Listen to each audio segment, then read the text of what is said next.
En mi carácter de presidente del Club del Progreso, coorganizador de estas interesantísimas jornadas ideadas por Luis Alberto Romero, Eduardo Zimmerman y Eduardo Lázari, dejo inaugurada esta sesión y le doy la palabra a Luis Alberto. Buenos días. Solo un par de cosas antes de que Eduardo Zimmerman se haga cargo de la coordinación junto con Eduardo Lázari. Es sobre los videos de estas charlas. Ustedes los pueden encontrar en YouTube poniendo las dos palabras elecciones decisivas. Elecciones decisivas, que es el título del ciclo. Poniendo esas dos palabras le van a venir...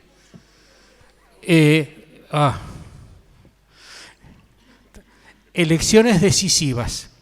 Entonces en YouTube van a encontrar los videos a medida que los vamos subiendo. Creo que está subido el primero completo de la primera reunión y luego una cosa nueva que estamos haciendo, que son los fragmentos principales de la tercera. Pero sucesivamente van a ir apareciendo todos. Entonces en YouTube, elecciones decisivas. En una cosa que se llama Spotify, de la cual yo me estoy enterando más o menos en este momento, están los audios completos que se llaman podcast. Podcast, ¿no? Sí, y también con las dos palabritas, elecciones decisivas. Los podcasts creo que en realidad son muy útiles porque uno puede escucharlos haciendo otra cosa, mientras que los videos hay que sentarse. No se nos ocurrió el año pasado. La segunda cosa es las encuestas que ustedes retiraron a la entrada. Por favor, déjenlas a la salida en el mismo lugar. Y ahora le paso a Eduardo Zimmerman para que haga la presentación de la actividad. Bueno, muy buenas tardes a todos. Bienvenidos a esta nueva reunión del ciclo, hoy dedicado a una elección que seguramente para muchos podría haber sido la primera al armar un listado de elecciones decisivas en la historia argentina. Es casi redundante decir algo sobre el papel que el peronismo ha cumplido en la historia argentina. Para muchos un parteaguas, para otros esa es una versión exagerada del significado del peronismo en la historia argentina, pero ciertamente está más que justificada la fecha de 1946 para integrar el listado de elecciones decisivas en el ciclo que hemos organizado. Tal vez menos conocido que ese papel central del peronismo en la historia argentina es la enorme producción académica que el peronismo ha generado. Para un público más general esto a veces es menos conocido. El peronismo se ha convertido casi en una industria académica por sí mismo y a lo largo de muchos años historiadores, sociólogos, politólogos, economistas han producido y producen algunos de los trabajos más relevantes de las ciencias sociales en la Argentina, originados en el intento por responder, por entender, por interpretar ese papel que el peronismo ha tenido en la historia argentina. Hoy tenemos la suerte de tener a dos figuras que han contribuido enormemente a ese enorme caudal de conocimiento de las ciencias sociales argentinas despertado por el impacto que el peronismo ha tenido en su historia. Juan Carlos Torre, de la Universidad Torcuato Di Tella, Juan Manuel Palacio, de la Universidad de San Martín y CONICET, ambos, a lo largo del tiempo, algunos desde hace algunos años más, otros más recientemente, han contribuido con una innumerable cantidad de artículos y libros a nuestro conocimiento del papel del peronismo en la historia argentina y al mismo tiempo a ese crecimiento en el caudal de conocimiento en las ciencias sociales argentinas originado por los interrogantes que el peronismo ha generado. La mecánica de la reunión va a ser la misma. Eduardo Lázari va a coordinar las presentaciones de ambos presentadores, después van a cruzar con comentarios mutuos a lo dicho anteriormente y después vamos a abrir a las preguntas que se harán por escrito como en las reuniones anteriores. Entonces, sin más, le dejo a Eduardo la conducción del evento. Muchas gracias. Buenas tardes. La dinámica que vamos a utilizar para el encuentro son 20 minutos por parte del doctor Torre, después 20 minutos por parte del doctor Palacio, luego 10 minutos de retruque a las ideas novedosas que aporte cada uno de ellos y luego el tiempo restante respuesta a las preguntas que vamos a efectuar desde aquí. Saben ustedes que el mecanismo de las preguntas es importante respetarlo, no interrumpimos a los oradores a lo largo de la primera parte, las preguntas que quieran hacer las anotan en los papeles que les han entregado para poder luego ir ordenándolas. Muchas preguntas generalmente coinciden en el sentido y coinciden en el contenido, entonces eso nos permite seguir ordenadamente el debate. Así que ya le damos la palabra al doctor Juan Carlos Torre para que nos dé su punto de vista sobre la cuestión. Buenos días a todos, o buenas tardes. Estamos en ese lugar confuso del día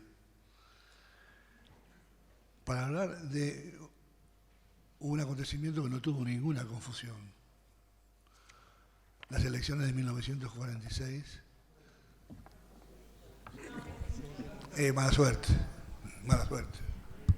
La vida es así.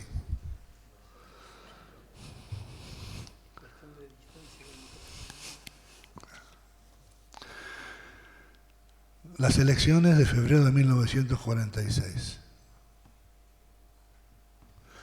Las elecciones para elegir un nuevo gobierno estaban previstas para 1943, el año en que terminaba el mandato del presidente de entonces, Ramón Castillo. Castillo estaba al frente del Ejecutivo, luego que el presidente electo con él en 1938, Roberto Ortiz, renunció por problemas de salud en 1940. Con vistas a estas elecciones de 1943, dos grandes figuras de la época, el expresidente Marcelo Torcuato de Alvear y el expresidente general Agustín Justo, habían comenzado a acercar posiciones. En medio de los debates provocados por la Segunda Guerra Mundial, Alvear y Justo se habían pronunciado en favor de la causa de los países aliados en contra de la política neutralista del gobierno de Castillo. Este acercamiento tenía una gran promesa para los argentinos, porque a través de él comenzaban a cerrarse las heridas producidas por el golpe de 1930. Alvear era el jefe del Partido Radical, la principal víctima del golpe. El general Justo era quien había sido el principal beneficiario del golpe, ya que le despejó por el fraude mediante el camino a la presidencia. En la vereda de enfrente estaba el presidente Castillo, un conservador crecientemente aislado, crecientemente desprovisto de apoyos, que trataba de un modo u otro, neutralizar o salir de su aislamiento, recostándose sobre el ejército y en la tolerancia al fraude electoral. Las elecciones para dirimir la sucesión de Ramón Castillo, decía, fueron convocadas para fines de 1943. Todo indicaba que los dos jefes políticos de la oposición, Alvear y Justo, habrían de sumar votos para confrontar con Castillo y su círculo conservador. Pero no pudo ser. Y no pudo ser porque intervino la Parca y sacó de la escena a los dos jefes de la oposición. Quien lo hizo primero fue Alvear, que con su salud maltrecha murió en marzo de 1942. Quedaba todavía en carrera el general Justo, con el cual los radicales habían llegado a reconciliarse. Y luego de la muerte de Alvear lo rodeaban como su posible candidato a la presidencia. Con esa perspectiva por delante, conformaron a principios de 1943 una coalición. La llamaron la Unión Democrática. Y de esa formaron parte el Partido Radical, el Partido Socialista y el Partido Demócrata Progresista. Esta jugada política, la Unión Democrática de 1943, no pudo levantar vuelo, porque en forma inesperada, en enero del 43, murió Justo, víctima de un derrame cerebral. La desaparición de Justo tuvo consecuencias importantes para los días por venir. Una de esas consecuencias, despejar la escena militar. Si bien estaba retirado del ejército, el general Justo ejercía una poderosa influencia y tenía en sus manos los hilos políticos de la corporación militar. Su desaparición hizo verosímil, hizo posible proyectos que en vida seguramente él hubiera bloqueado. Fue así que a solo 3 meses de su muerte, un grupo de jóvenes oficiales con simpatías filofascistas creó el GO, una logia corporativa dispuesta a aprovechar la oportunidad que se les abría para tomar el poder. Su objetivo inmediato fue bloquear una insólita decisión del presidente Castillo. ¿Cuál fue? Proponer como candidato para sucederlo al senador por Salta, Robustiano Patrón Costas, una figura notable de las filas conservadoras. Era una decisión insólita, porque Castillo defendía la postura neutralista, mientras que Patrón Costa se había públicamente enrolado en la causa de los países aliados. A la hora de buscar una explicación a tamaña incongruencia, se ha señalado lo siguiente: con esa decisión, Castillo estaba pagando una deuda de honor, como caballero que era, con el senador salteño. Unos años antes, Patrón Costas había movido sus influencias para que Castillo, una figura sin grandes credenciales, pudiera acompañar en 1938 como vicepresidente a Roberto Ortiz en la presidencia. Reparemos en la anécdota.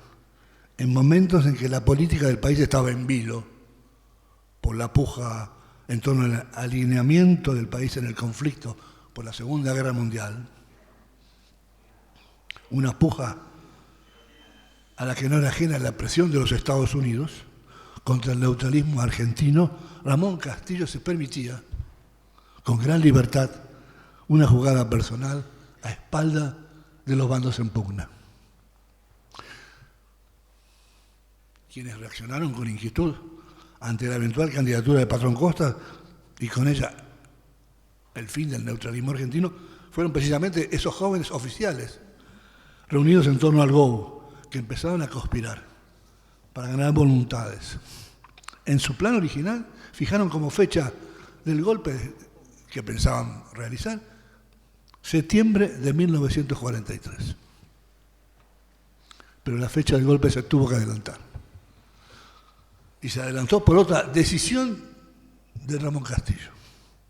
Ocurrió que la eventual candidatura de Patrón Costas no solo provocó inquietud en los jóvenes oficiales del GO, no, también provocó inquietud en las filas del radicalismo. Los radicales temieron que las próximas elecciones tuvieran lugar bajo una versión corregida y aumentada de las prácticas del fraude. Para conjurar esa amenaza, iniciaron conversaciones con el ministro de Guerra de Castillo, el general Pedro Pablo Ramírez, para invitarlo a que se convirtiera en el candidato presidencial de la coalición, esa coalición que habían formado con el nombre de la Unión Democrática. Enterado de esas conversaciones, los radicales, con Pedro Ramírez, Castillo lo convocó a su ministro de Guerra y le pidió explicaciones. Las explicaciones que dio Ramírez no lo convencieron y pidió la renuncia. ¿Para qué? Ese hecho desató el alzamiento militar. El 4 de junio, tanto altos oficiales del ejército como los jóvenes coroneles juntaron fuerzas para avanzar y desplazaron al presidente Castillo sin encontrar resistencia, excepto un incidente aislado frente a la Escuela de Mecánica de la Armada en la Avenida Libertador. Con el corolario de una sucesión de accidentes y de jugadas individuales, comenzó entonces otro capítulo en los prolegómenos de la elección de febrero de 1946. Llegado a este punto de la crónica, voy a concentrar de ahora en más la atención sobre quién sería el vencedor de esa elección. Me refiero, por supuesto, al coronel Perón. Producido el golpe militar del 4 de junio de 1943, en el plazo de un año, Perón se convirtió en el hombre fuerte del régimen militar, maniobrando entre bastidores, eliminando rivales. En julio de 1944, digamos, casi un año del golpe, era simultáneamente vicepresidente, ministro de Guerra y secretario de Trabajo. Nadie tenía más recursos que él en el gobierno de entonces. Desde la presidencia, sobre el gobierno del presidente Farrell, que en realidad lo secundaba sin chistar. Desde el Ministerio de Guerra, sobre la Corporación Militar. Y desde la Secretaría de Trabajo, sobre las organizaciones obreras. Fue en esta última agencia del gobierno, la Secretaría de Trabajo, que comenzó Perón a ganar una personalidad diferenciada dentro del elenco militar. Con el resto de sus camaradas compartía una preocupación. ¿Cuál preocupación? El avance de los comunistas en el mundo del trabajo. Desde que a mediados de 1930 se inició la reactivación de la economía, ahora con eje en la industria, las fábricas se habían llenado de más y más trabajadores provenientes en su mayoría de las provincias del país. Y fue entre esos trabajadores, son 1 millón de trabajadores industriales en el plazo de 10 años, que los comunistas, hasta entonces una corriente periférica, empezaron a movilizar, a organizar huelgas. Comprensiblemente, una vez en el poder, los golpistas del 4 de junio lanzaron una vasta operación represiva sobre militantes comunistas. Pero fue con respecto a qué hacer con el comunismo que Perón se diferenció de sus camaradas. Porque tomando distancia de la reacción inicial de la revolución, puramente represiva, desde la Secretaría de Trabajo comenzó a buscar una apertura a los sindicatos. Como se ocuparía de destacar, como se ocuparía de señalar más de una vez, lo que había que hacer era combatir al comunismo, pero atacar también las causas del avance del comunismo.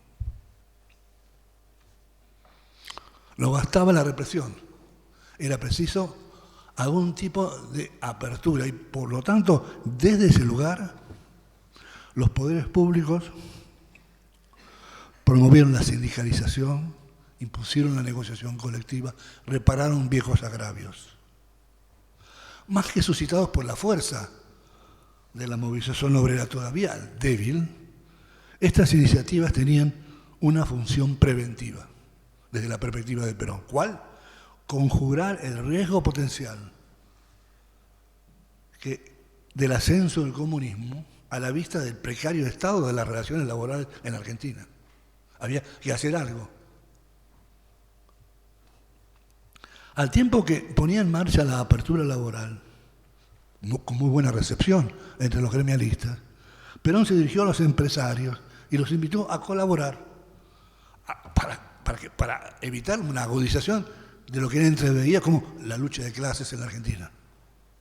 En un recordado discurso en la Bolsa de Comercio, le dijo a los empresarios, es preferible sacrificar 20% hoy a correr el riesgo de perder el 100% mañana.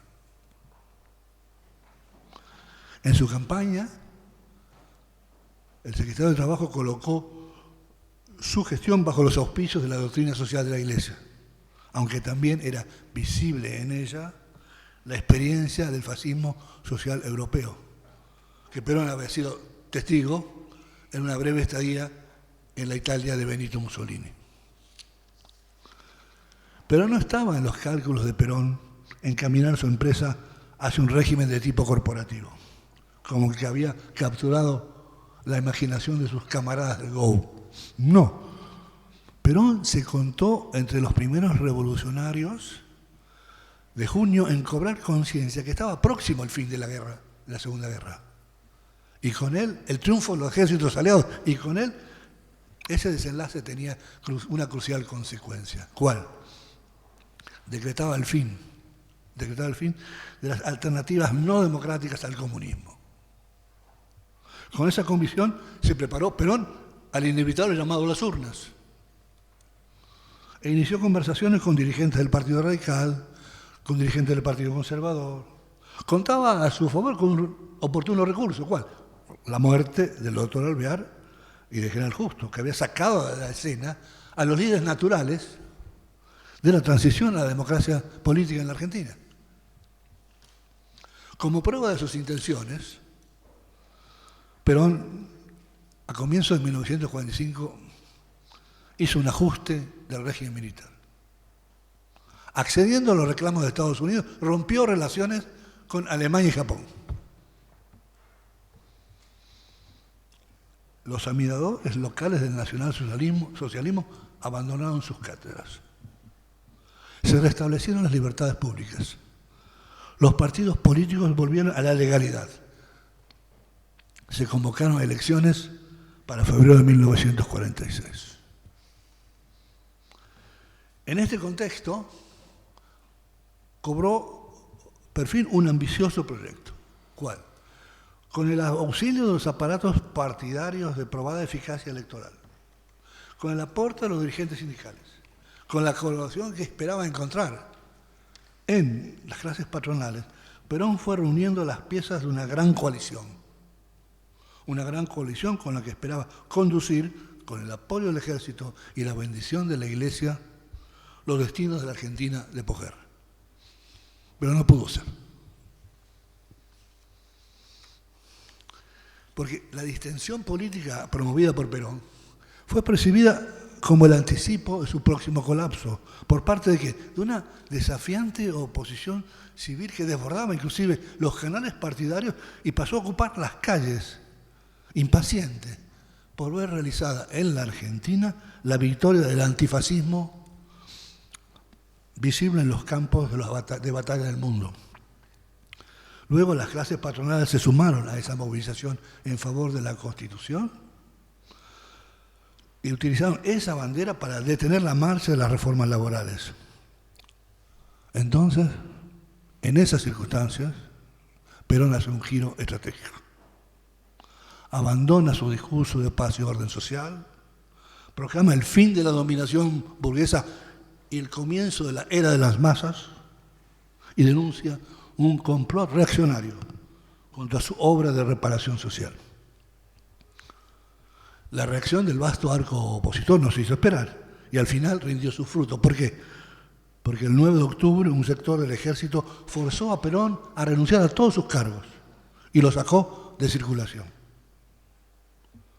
Fue sugestivo, sin embargo, que se autorizara a Perón a despedirse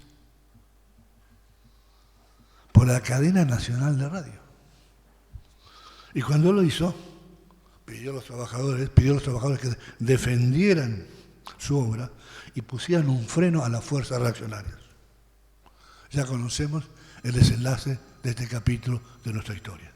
Una semana después, y con el respaldo de la movilización obrera del 17 de octubre, Perón derrotó a sus rivales en el ejército y volvió al centro de la escena.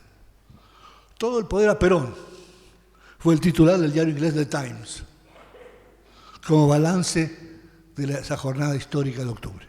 Y con todo el poder en sus manos, Perón comenzó a ubicar a puestos claves del régimen a un personal político de confianza. Y se preparó para encarar el desafío que tenía por delante. ¿Cuál? Competir en las elecciones de febrero del 46. En 4 meses montó su propia coalición electoral. Y cuando llegó el momento de contar los votos, pudo comprobar con satisfacción que había salido airoso a ese desafío y era electo presidente en comicios limpios y por primera vez supervisados por las Fuerzas Armadas. Hace unos meses tuvimos la suerte de que el historiador Samuel Amaral terminara su exhaustiva investigación sobre la elección de 1946. Y en su libro, recientemente publicado, tenemos por fin las claves de lo que ocurrió en esa confrontación electoral tan decisiva. Comencemos por destacar lo siguiente. Perón concurrió a esas elecciones como, si me permiten decirlo, el caballo del comisario, ya que se presentó como la personificación del régimen militar y contó con un pleno respaldo de los recursos de poder del régimen militar. En plena campaña electoral, el presidente Farrell, con la atención puesta en los electores del mundo del trabajo, creó una institución nueva en Argentina, el aguinaldo. Los empresarios opusieron resistencia, por cierto, a pagar el aguinaldo, qué novedad. Pero cedieron en su resistencia porque las fuerzas políticas de la coalición opositora no quisieron quedar asociadas a una reacción tan antipopular. Para entonces, Perón era indiscutiblemente un campeón de la causa de la justicia social y pudo cosechar un apoyo mayoritario entre los trabajadores. Por muchos años, la explicación del triunfo de Perón giró alrededor de su ascendiente dentro del mundo del trabajo y en la contribución de los sindicatos que formaron un partido, el Partido Laborista, para respaldar su candidatura. Pero como ha subrayado Amaral, la candidatura de Perón se impuso en toda la geografía política del país. Y fuera del área metropolitana, la presencia de los trabajadores organizados era más bien escasa. A partir de esa constatación, Amaral nos invita a jerarquizar también la contribución que hicieron miles de cuadros políticos de los partidos tradicionales, que junto con sus seguidores acudieron a la convocatoria de quien, luego de haber superado la crisis de octubre, aparecía con los recursos para hacer efectivos sus promesas políticas. Sea que creyeran en su mensaje, sea porque vieron en él una garantía para conservar sus intereses políticos, lo cierto es que Perón logró entre los políticos de provincia un amplio acompañamiento. El mascarón de proa de estos apoyos fueron los desertores del radicalismo agrupados en la UCR Junta Renovadora, el otro partido de la coalición. Pero atención, convengamos, el Partido Radical era un conglomerado de partidos. Cuando se hacen las cuentas, la contribución del radicalismo, en las elecciones del 46 hubo 15 listas radicales que apoyaron a la fórmula de la oposición y hubo 14 listas radicales que apoyaron a la fórmula de Perón. Lo que da una idea de la dispersión en que se encontraba el Partido Radical. Pues bien, de todos modos, disperso o no, tenía los cuadros para que 10 de los 14 candidatos a gobernador de la fórmula peronista eran de origen radical. Otros 4 eran militares. Y a su vez 15 de los senadores también provenían del radicalismo. Por cierto, en esta contabilidad hay que ubicar también a las figuras del conservadorismo, muchos de los cuales buscaron refugio en la coalición peronista para escapar a que la venganza que tramaban contra ellos los políticos del radicalismo si lograban imponerse en las urnas. Es sugestivo advertir que en varios distritos la confrontación de los opositores con Perón fue opacada. Fue opacada ¿por qué? Por el conflicto con los conservadores, montado por los radicales, para los cuales había llegado la hora, por fin había llegado la hora de cobrarse las cuentas del golpe de 1943. De 1930, perdón. Una evidencia de la animosidad existente en las vidas de la oposición la ofreció el complicado trámite de la nueva Unión Democrática. A los partidos reunidos en 1943 se agregó ahora un socio nuevo, el Partido Comunista. Y este socio nuevo bregó sin suerte para que se ampliara la coalición incluyendo al Partido Conservador, para así reforzar el frente antifascista ante la amenaza que se cernía sobre el país. Pero no pudo ser. Los radicales dijeron no, se opusieron. Y los conservadores, por tanto, se dividieron. Unos apoyaron informalmente a la Unión Democrática y otros como decía hace un momento, buscaron refugio y se pasaron a la coalición oficialista. La elección del presidente en febrero del 46 fue de carácter indirecto, por medio de un colegio electoral.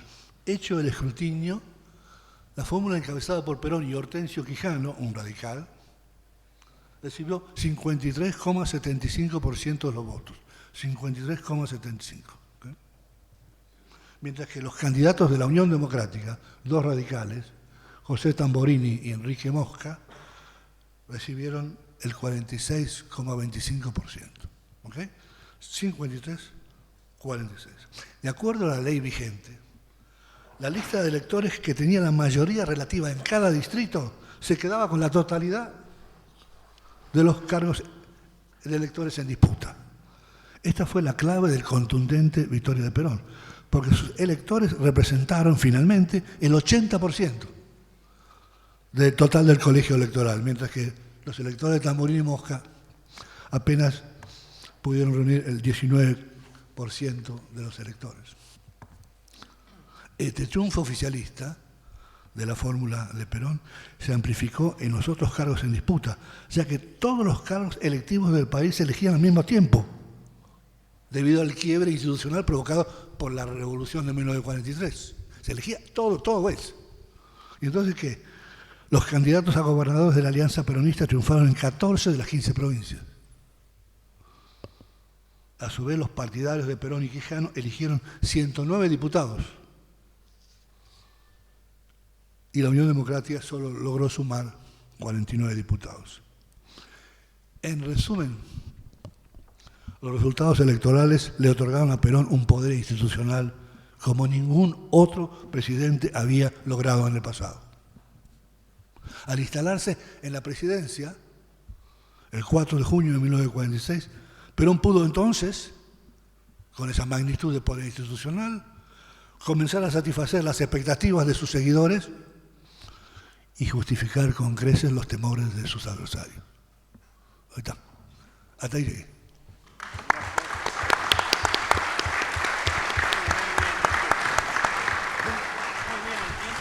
Antes de ceder la palabra a Juan Manuel Palacio, pedimos encarecidamente apagar o poner en vibrador los celulares, por favor. Por favor. Bueno, quiero agradecer en primer lugar a los organizadores del ciclo, en particular a Eduardo Zimmerman y a Luis Alberto Romero, por haberme invitado a participar y haberme hecho el honor adicional de compartir la mesa con prestigioso colega y amigo Juan Carlos Torre. Me toca hablar hoy de unas elecciones sobre las que, como cuando uno tiene que presentar a una verdadera celebridad y dice no necesita presentación, casi no requiere explicar por qué han sido decisivas para la historia posterior de este país.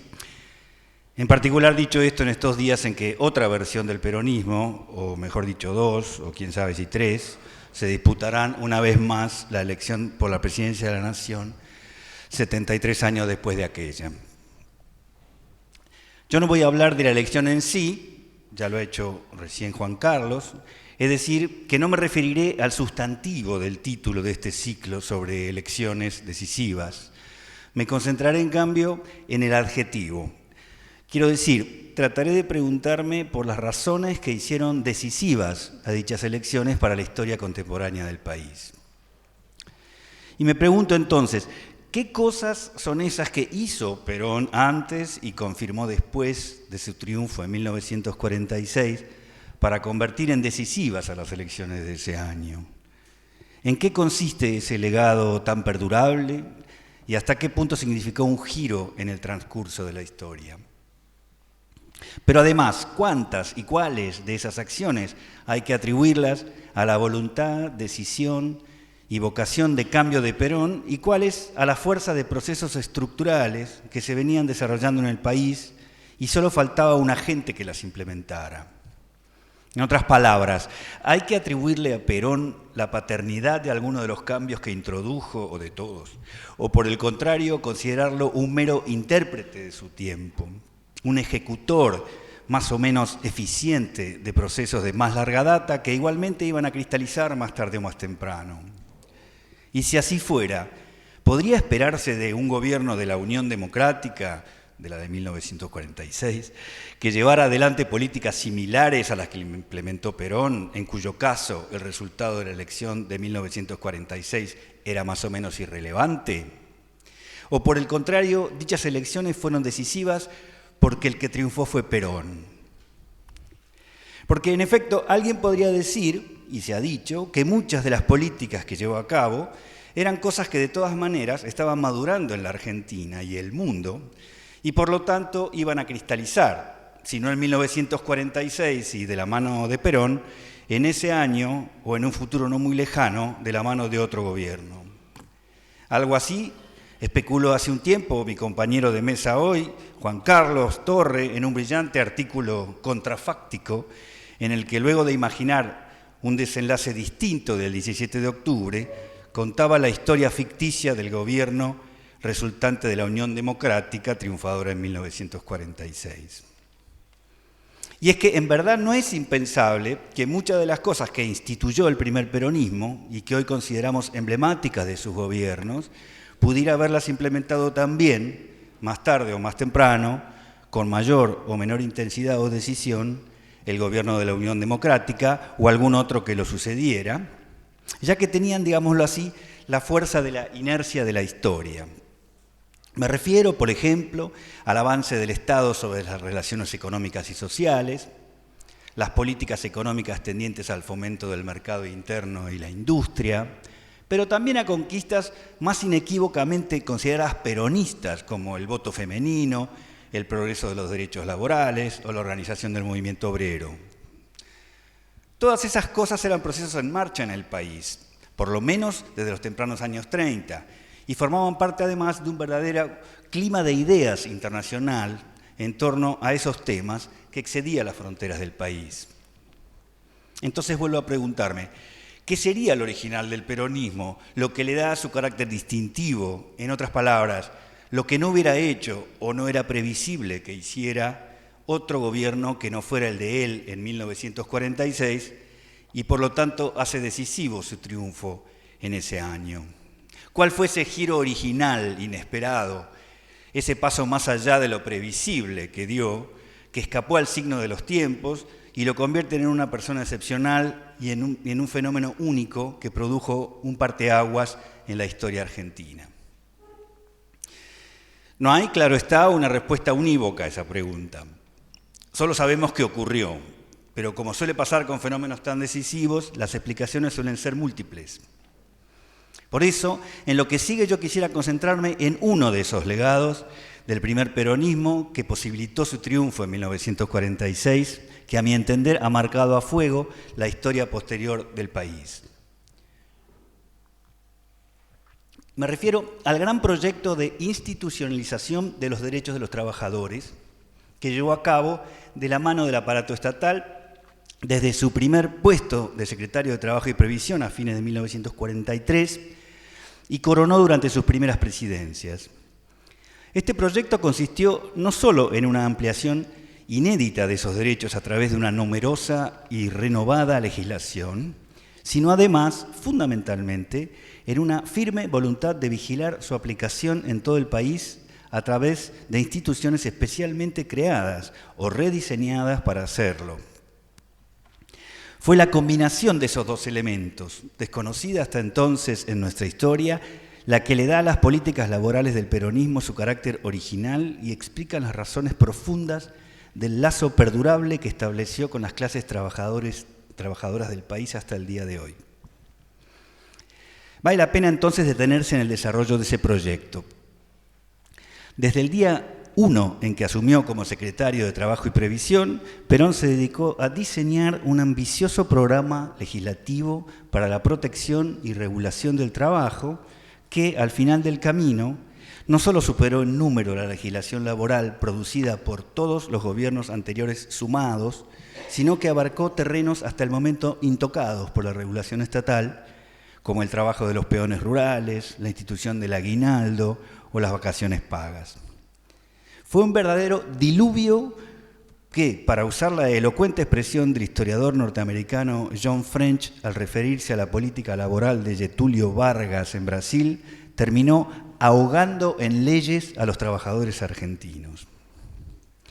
Ese programa legislativo, cuyos mojones más recordados sean probablemente el Estatuto del Peón de 1944 o el Decreto de 1945 estableciendo el salario mínimo vital, el sueldo anual complementario y la doble indemnización, incluyó en verdad cientos y cientos de decretos y disposiciones cada año sobre los más variados temas, como disposiciones sobre la modalidad del pago de salarios, jornada de trabajo, descanso semanal, accidentes, procedimientos de conciliación y arbitraje, la reglamentación detallada de cada una de las actividades productivas o la creación de estatutos profesionales.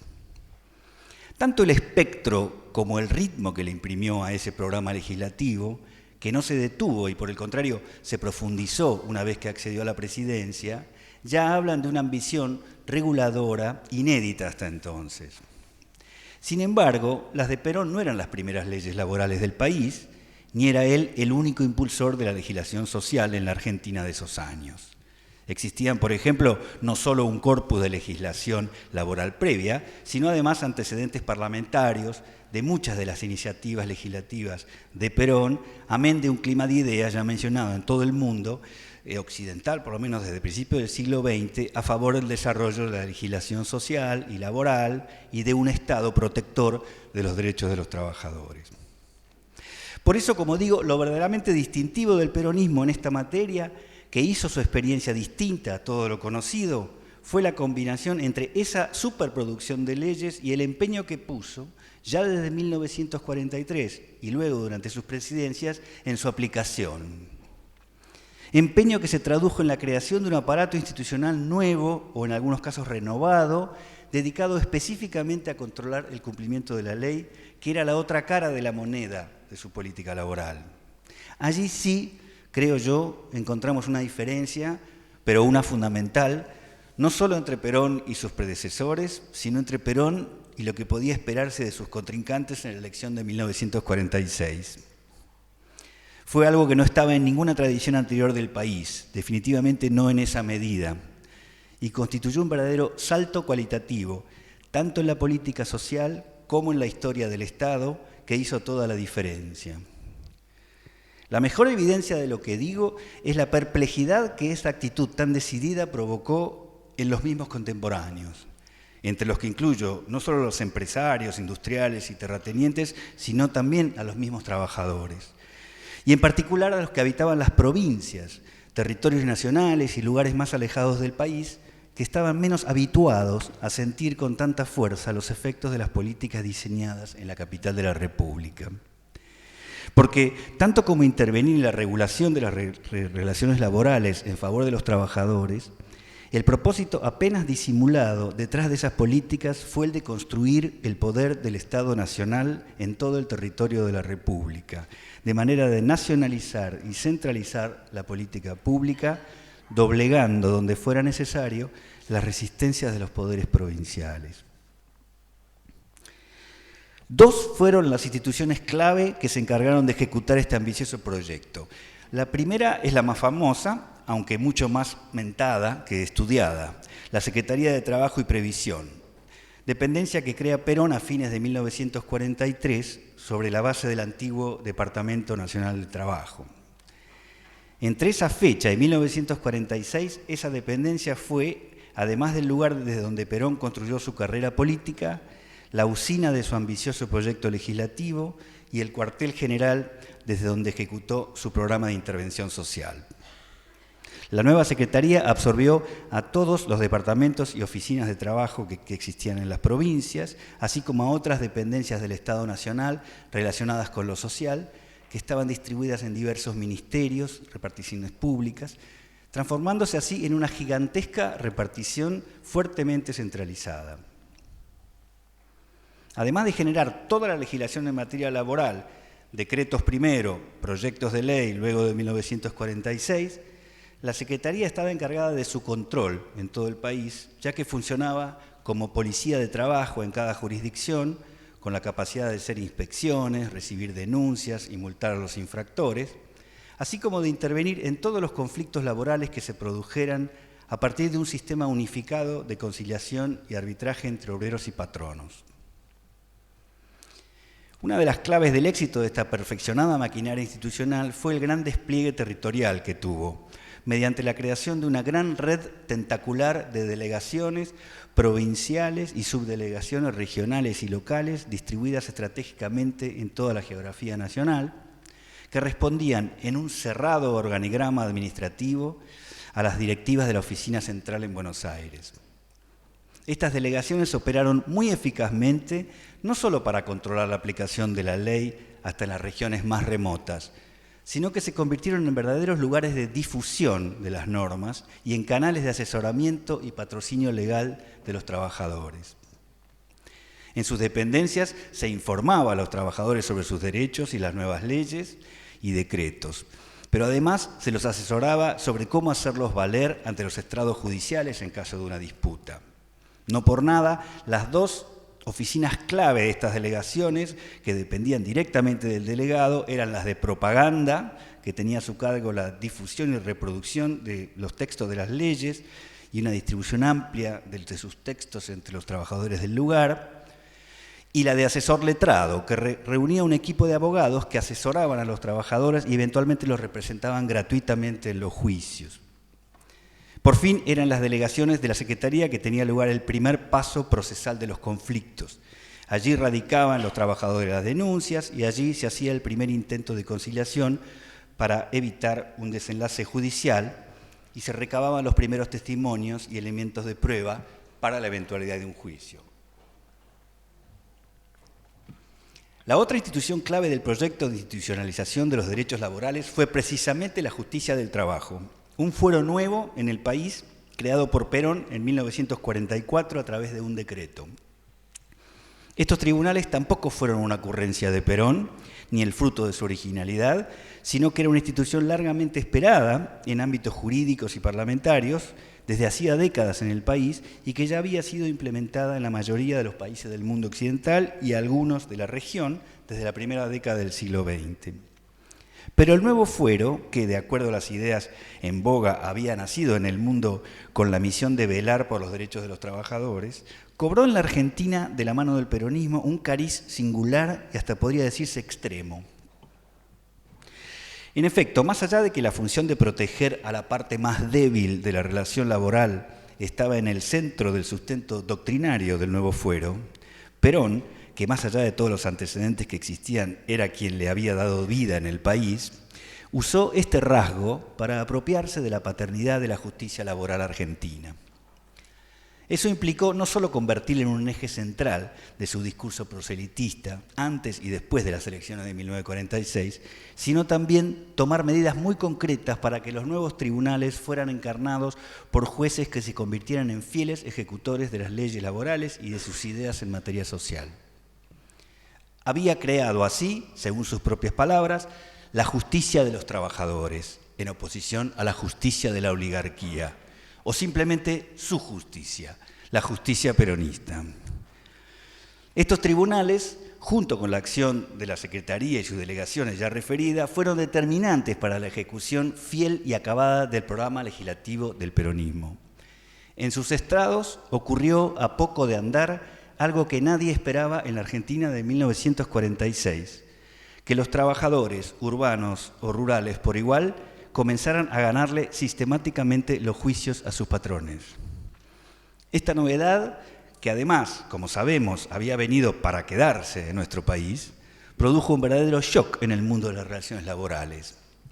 El peronismo no solo había otorgado a los trabajadores nuevos derechos y protecciones, sino que había puesto a su disposición oficinas del Estado, cada vez más cercanas y amigables, en donde se les informaba sobre las nuevas leyes y se los alentaba a denunciar su incumplimiento por parte de la patronal. Pero además, de ser necesario, allí mismo eran instruidos sobre cómo plantear judicialmente su demanda y se les ofrecía representación legal gratuita ante los nuevos tribunales laborales que, por si fuera poco, estaban encabezados por magistrados particularmente interesados en defenderlos. Este cimbronazo en la ecología de las relaciones laborales en la Argentina, que terminó alterando para siempre la relación de fuerzas entre patrones y trabajadores, es, a mi entender, uno de los legados más trascendentes del primer peronismo, que habilitó su ascenso al poder en 1946. Y no lo digo solamente por el indudable y casi perpetuo rédito político que le granjeó dicho proyecto al peronismo, convirtiendo al grueso de los trabajadores argentinos en eternos y leales peronistas y cimentando apoyos electorales continuados. Me refiero a otro proceso más silencioso pero igualmente transformador y duradero. La forma en que dicho programa fue transformando de manera profunda y perdurable la percepción y la experiencia de la ley y del Estado por parte de los trabajadores argentinos.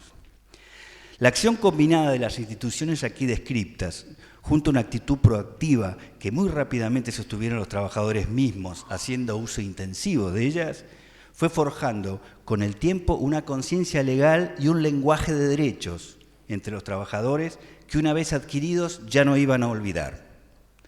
La experiencia de los años peronistas hizo que la ley pasara a formar parte estructurante de la identidad de los trabajadores argentinos y su ejercicio o uso reiterado ante las diferentes agencias estatales y ante los estrados judiciales fue conformando entre ellos una verdadera cultura legal que modificó las relaciones laborales en la Argentina hasta el día de hoy.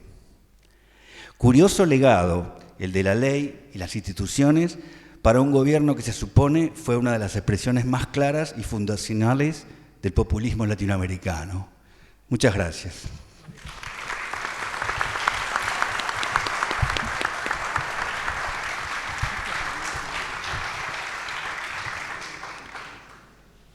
Para aquellas personas que tengan las preguntas o hayan escrito algo, están las personas allí. Ya hay varias preguntas.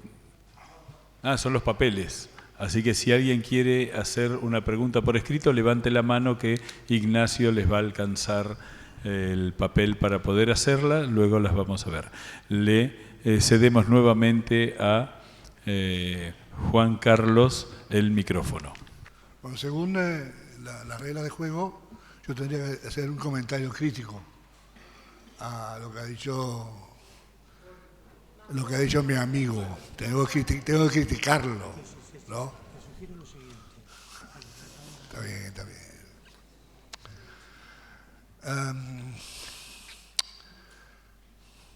En 1955, más precisamente en julio de 1955, con un frustrado golpe de Estado a sus espaldas, el 16 de junio, y un próximo golpe en septiembre, Perón hace una operación de distensión política.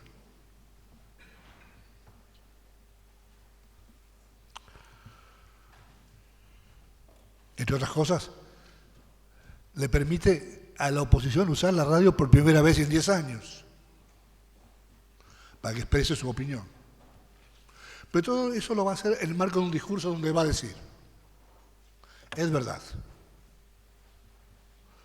durante mi gestión hemos libertado las libertades públicas.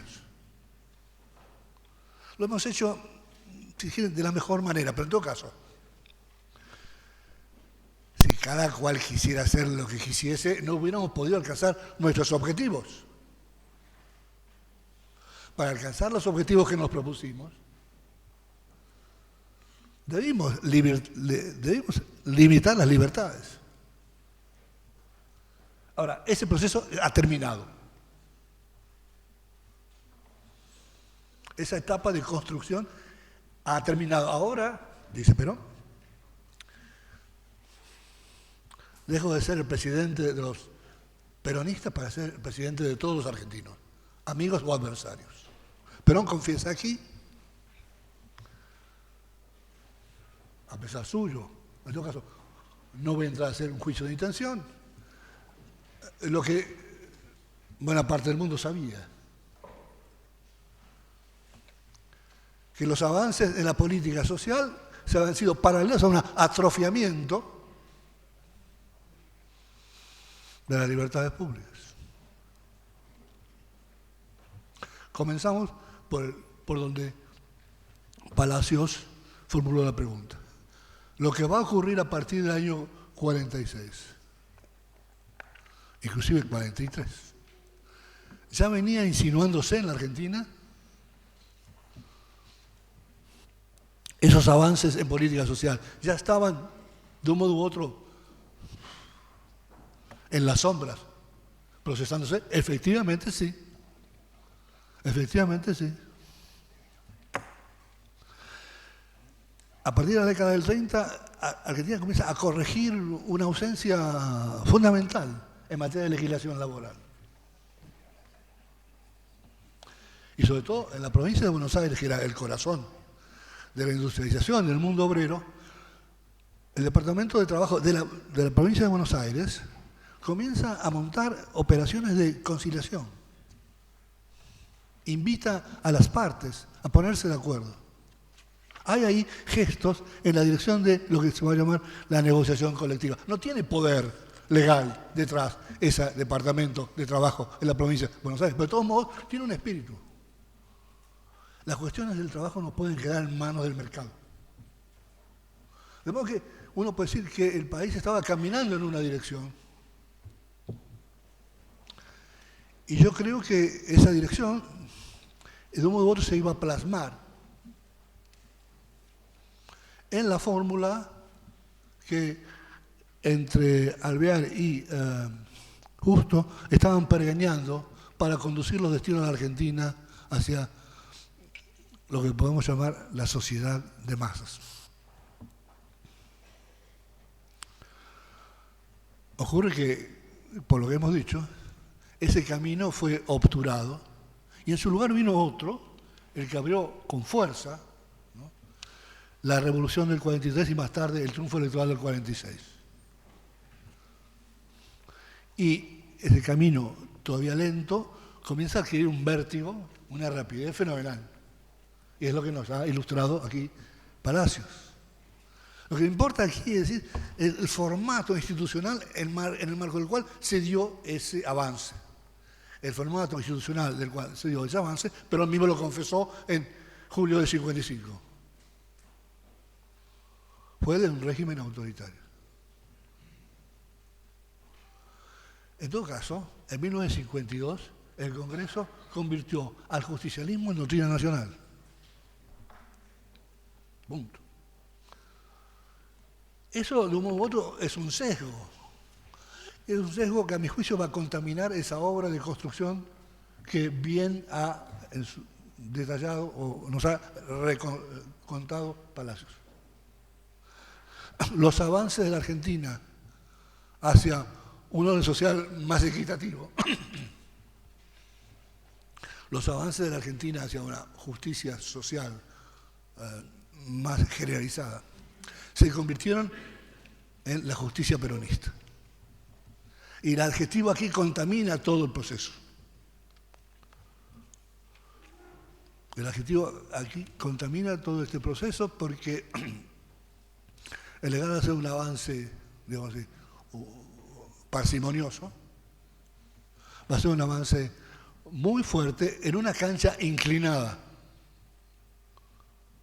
Como recuerda Palacios, los tribunales de trabajo sistemáticamente, ¿no?, fallaron en favor de los trabajadores. Entonces, tenemos un atrofamiento de las libertades, tenemos la filosofía de un partido convertida en filosofía nacional, ¿no?, y un avance, digamos así, demasiado sesgado, que hizo que ese bien, que es la formación de una conciencia legal en el mundo de los trabajadores, ¿no?, estuviera en discusión. Y en el 55, ¿no?, estuvimos ahí a las puertas de una revancha. Más tarde el país va, de un modo u otro, ir cicatrizando esas heridas. Y esa conciencia legal en los trabajadores va a ser de un modo u otro afianzada y respetada. Pero en todo caso, el formato dentro del cual se gestó esta novedad provisoria, sin duda, ¿no? De un modo u otro, este diluvio de leyes, provisorio sin duda, que generó esta conciencia legal, ¿no? Tuvo un correlato. Y esta historia de la Argentina, corsi y ricorsi, ¿verdad? Se avanza y se retrocede, se avanza y se retrocede. No hay un cambio parsimonioso. Y el cambio se va de un modo u otro imponer después de después de muchas cicatrices. De modo que quizás, esa pregunta que se hacía Gino Germani, mi profesor, sociólogo número 1 de la Argentina, ¿cómo fue que estos avances tan promisorios no pudieron hacerse, ¿no? En el marco de un país democrático y liberal? Y tuvieron que venir de la mano de una operación, esta operación, que Perón mismo rotula, ¿no?, como una operación autoritaria. Eso diría yo que hace una diferencia. Sin duda hay una radicalidad en la justicia social que encara Perón, sin duda alguna. Esa radicalidad un poco está a la medida del espacio fenomenal abierto por la presencia de un poder que avanza arrolladoramente y sin contención. Hasta aquí.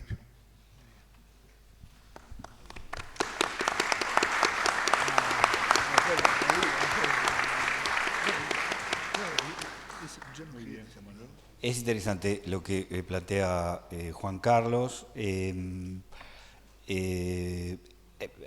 Hay una pregunta que me intrigó desde que me dedico a estos temas, que es por qué algo que en otros países sucedió de una manera más suave, aquí sucedió de esta manera tan antagónica, digamos, la creación de la justicia del trabajo. Como digo, a pesar de la prédica de Perón, a pesar de la tradición de Socialita, Alfredo Palacio, a pesar de todo eso, Argentina fue uno de los últimos países de la región, no del mundo, de la región latinoamericana, que crea tribunales de trabajo.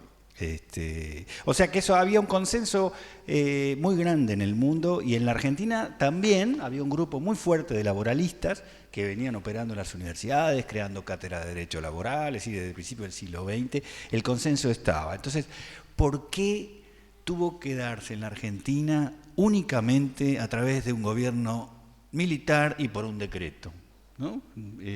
Cuando en otros países sí fue, por ejemplo, bueno, en toda clase de formatos, pero en momentos democráticos y a través de una ley, ¿no? ¿Y por qué con tanta controversia? Y efectivamente ahí está los años decisivos entre el 43 y el 46. Eso, pues, yo ensayo una respuesta, puede haber otras, ¿no? Que fuera la actuación de la Secretaría de Trabajo y Previsión y sus tribunales administrativos. Y sobre todo la intención seria de Perón de intervenir, y eso fue mucho más allá que muchos líderes de la región, incluso que Vargas, líderes también considerados populistas, fue una verdadera afrenta. El Estatuto del Peón y que el Estado cruce las tranqueras de las estancias para hacer ver si se cumplía el descanso dominical, digamos, eso fue una patada en el hígado para una parte importante hasta el día de hoy, ¿no? Como sabemos, de la clase terrateniente, etc. Actitudes como esa, más una inclinación siempre favorable a los trabajadores en estos organismos de conciliación de la Secretaría, que ya venían ocurriendo desde 1943, quizás eso generó una oposición demasiado grande. Se temía que los nuevos tribunales iban a tener esa misma orientación, digamos, ese sesgo más extremo, y por lo tanto se dio en un medio de una polémica mucho más grande que en otros países. Digo yo, esta es mi explicación. Respecto del sesgo mismo, hay que decir algo, yo ya te lo había dicho en otro escenario, Juan Carlos, es decir, el sesgo está en la ley laboral y en la justicia del trabajo en todas partes del mundo. Es decir, para eso nació la ley laboral y la justicia del trabajo. Si hay algún abogado aquí, espero que coincida conmigo. Es decir, para proteger a la parte más débil, fue una verdadera revolución en el siglo XX en el mundo jurídico.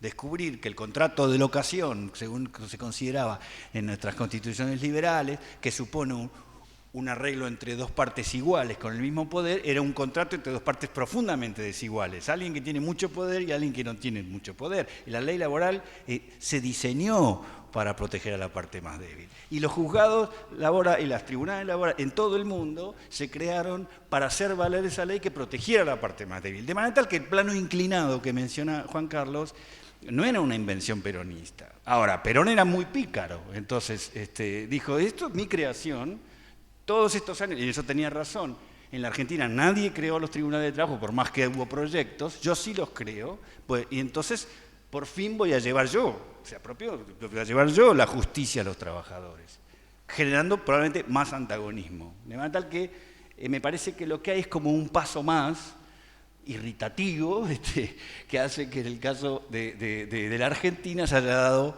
de esta manera, ¿no? Y ahora, si tengo un minuto más, comento sobre Juan Carlos, porque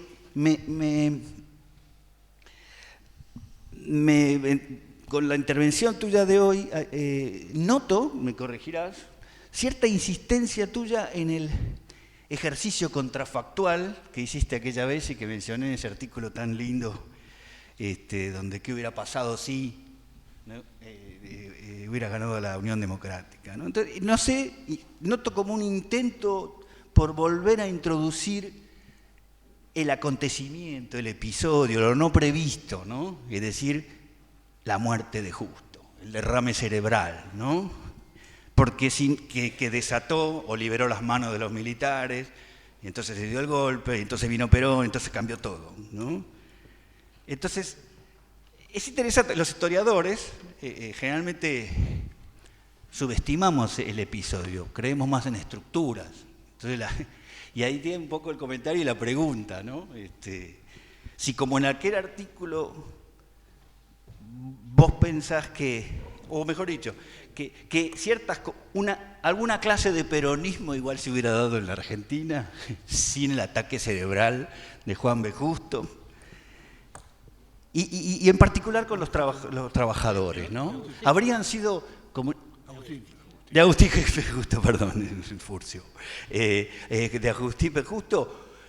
Y con respecto a los trabajadores, ¿hubieran sido necesariamente comunistas? Porque, digo, en México no existió Perón, pero tampoco fueron comunistas, y fue otro líder, ¿no? Digo, entonces, nada, se me ocurrió eso. Pero además, igual decir que es muy saludable esta insistencia tuya en lo del acontecimiento, ¿no? A veces me pregunto, entre paréntesis, esto no lo escuchan los demás, si no fue una cosa como decir, qué lástima que se le agarró un ataque. Pero bueno, eso no lo contesto.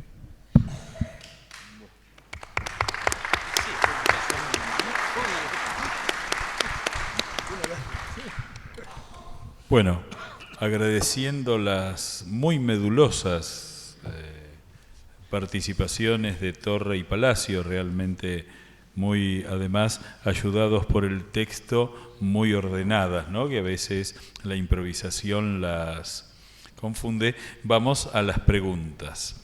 Yo meto una pequeña baza diciendo que hemos hablado mucho de lo laboral y poco de lo político, ¿no? Es un detalle que quizás sea interesante en las respuestas, poner más hincapié en lo político. Acá hay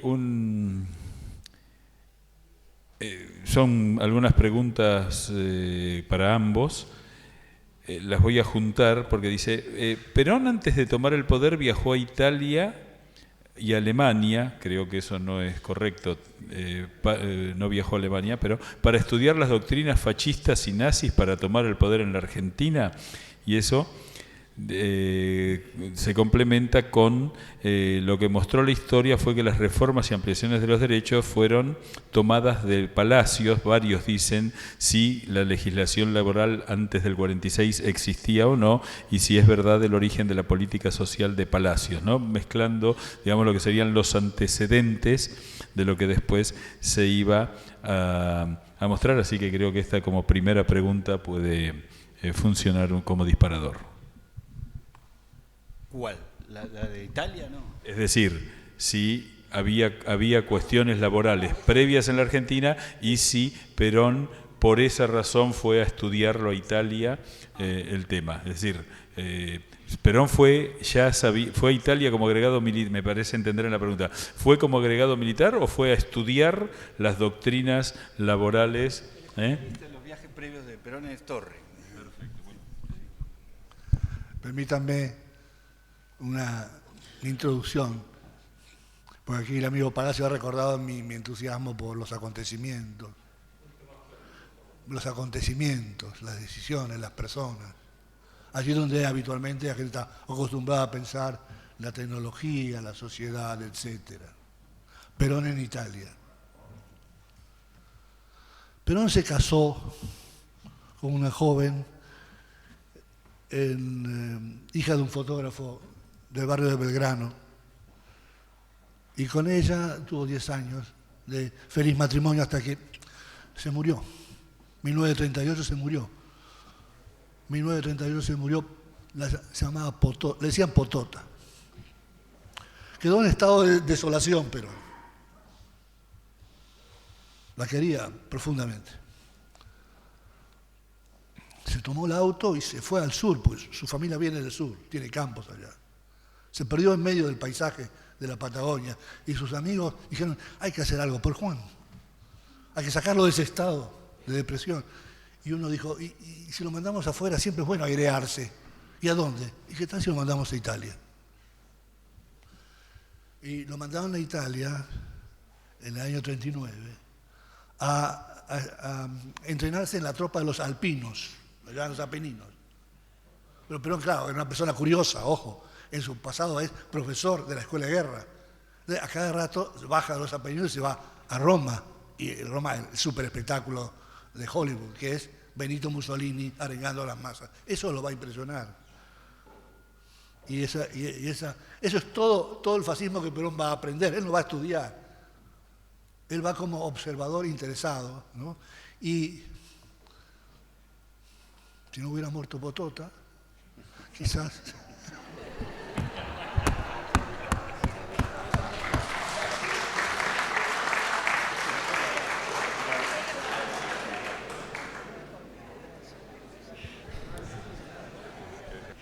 Bueno, no, yo la parte nada más en donde pudiera tener relación el viaje a Italia con los antecedentes de la... Sí, no, en realidad yo traté, por ahí me salió mal, de hacer todo lo contrario, de decir que Perón crea las leyes laborales el primero... No, es decir, señalé los antecedentes, por supuesto, desde la primera, de 1905, el descanso dominical, las leyes de Alfredo Palacio, por supuesto, accidentes de trabajo. No estoy diciendo que no, al contrario, dije que existía una larga tradición y que la diferencia, por supuesto hay una diferencia enorme de escala, ¿no? De escala en la cantidad de áreas reguladas, ¿no? A partir de Perón y la Secretaría de Trabajo y Previsión, es infinitamente más amplia. Como digo, la cantidad de leyes y decretos es mayor que la de todos los gobiernos anteriores sumados, pero no que los otros no hayan tenido, sino que es esto, es una contundencia en la cantidad y sobre todo en el tema de la aplicación. Ahí me parece que hay una diferencia fundamental porque, por poner el ejemplo que acabo de poner, es decir, ¿quién sabía siquiera, y probablemente no era así, ustedes deben saber, ¿quién sabía siquiera si en las estancias se descansaba los domingos? Entonces la diferencia era en proponer y ejecutar un amplio programa de aplicación de la ley, tanto la vieja que preexistía como la nueva. Y no fue tampoco la ley social un invento del fascismo. O sea, puede haber visto allí alguna, quiero decir, era uno de tantos lugares y la Argentina en eso estaba muy avanzado en el debate académico, en el debate parlamentario, público, de los temas de legislación social y tratar la cuestión social, como entre otros ha estudiado muy en profundidad aquí Eduardo Zimmermann en un libro ya clásico. Muy bien. Es interesante ver cómo las muertes han influido en el destino de Juan Perón más de lo que suponíamos.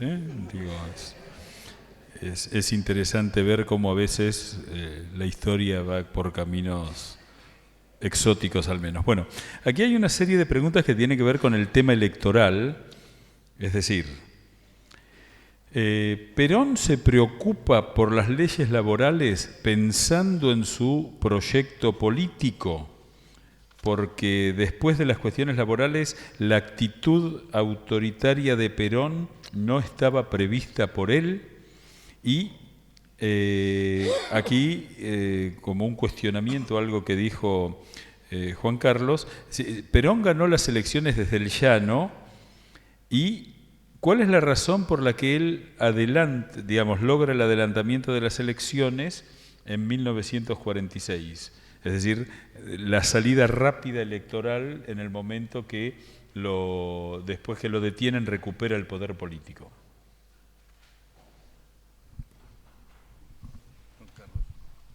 Se están pasando el micrófono. No, pero... No tengo idea que tengo que responder, no sé. No sé. ¿Perón se interesa por lo laboral por una razón utilitaria frente al objetivo político? Digamos, yo les conté a ustedes que mi versión, el primer proyecto de Perón es un proyecto ecuménico, ¿ok? Trabajadores, empresarios, el ejército, la iglesia. Un proyecto más cerca, ¿no?, de lo que podemos llamar el conservadurismo popular, que lo que iba a ser como resultado de su fracaso con los empresarios, su fracaso con los políticos, que va a radicalizar su discurso. Y los trabajadores, que eran una pieza más de una coalición más amplia, terminan siendo, a la fine, ¿no?, su principal soporte. Se produce, por lo tanto, un sobredimensionamiento del lugar de los trabajadores. De actores de reparto se vuelven protagonistas centrales.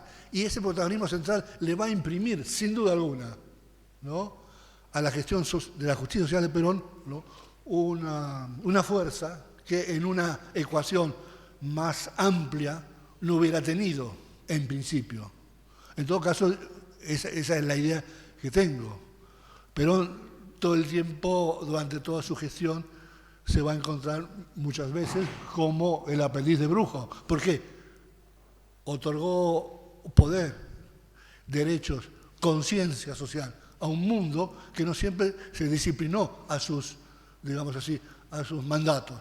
Los sindicatos, buena parte de ellos estuvieron intervenidos durante buena parte de ese periodo, porque esa conciencia de sus derechos, nutrida precisamente por esa gestión de Perón, ¿no?, se volvió muchas veces, ¿no?, en el principio de autonomía, un principio de autonomía que mantuvo una dialéctica entre movimiento obrero de Perón en lugar de esa visión más convencional de un movimiento obrero meramente estatista. Entonces digo, las circunstancias de la política lo llevaban a Perón a un lugar que quizás él hubiera preferido no transitar tan rápido, ¿bien?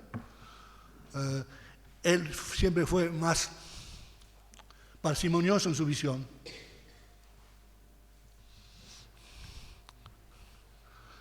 Siempre estuvo a favor del tiempo. Lo va a decir más de una vez, ¿no? De modo tal que las circunstancias políticas hicieron de su gestión una gestión, para mí, más radicalizada. Una radicalización que efectivamente, como nos dice Palacio, ¿no?, generó muy fuertemente, en el plazo de una generación, ¿no?, lo que podemos llamar ese elemento psicosocial de las expectativas crecientes.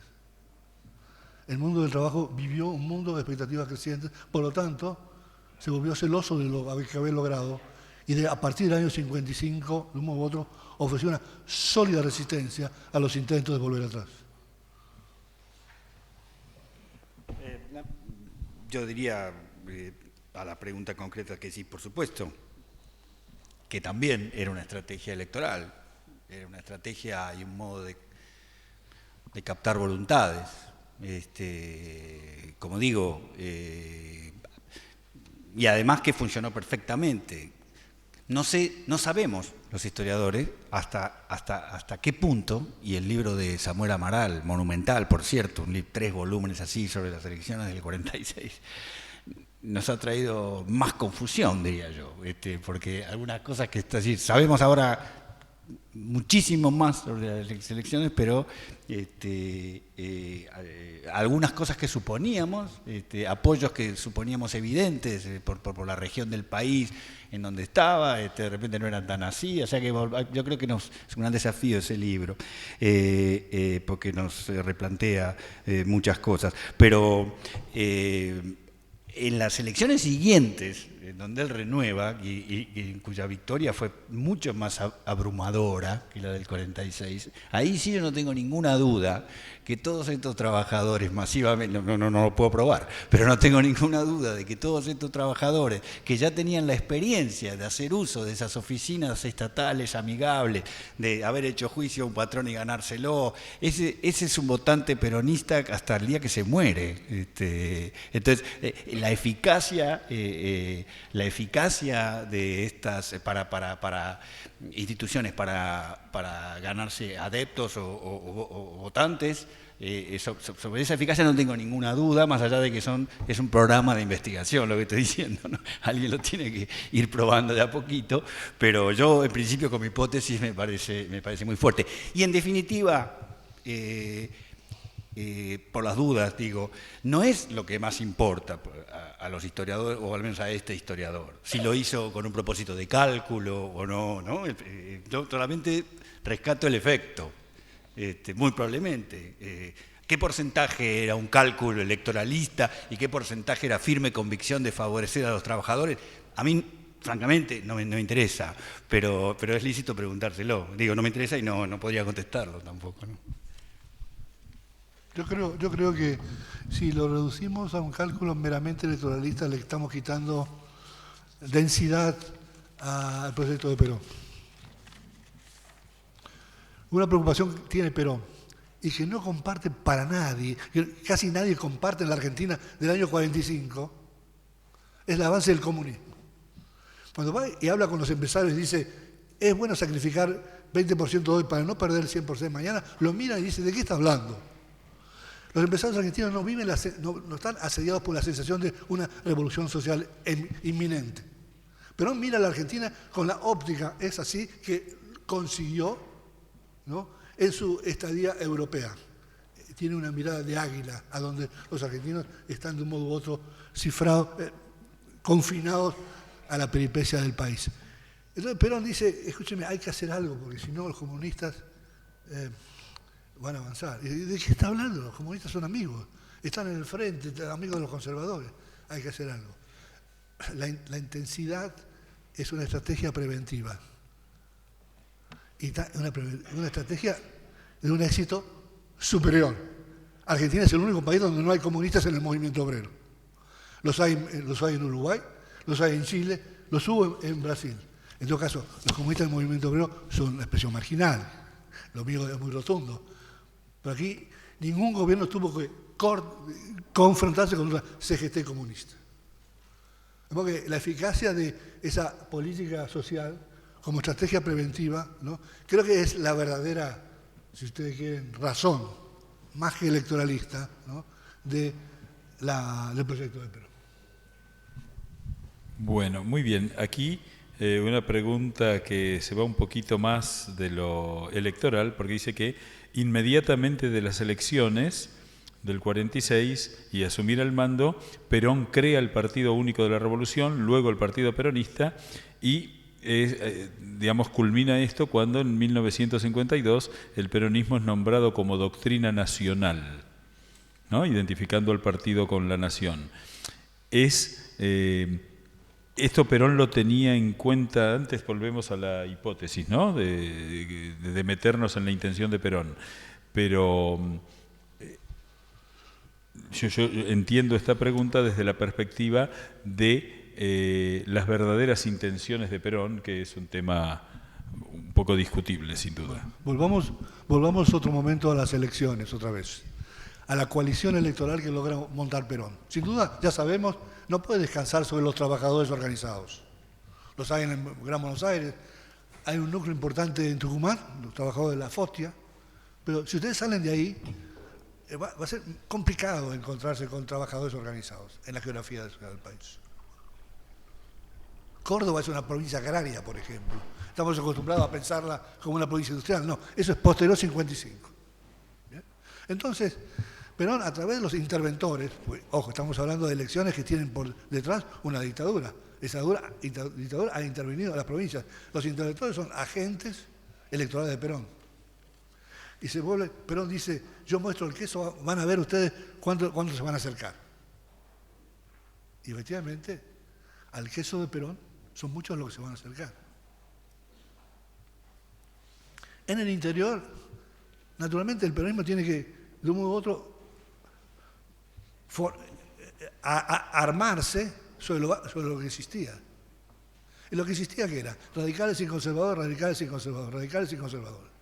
El caso de Salta es ejemplar. En Salta hay dos ingenios.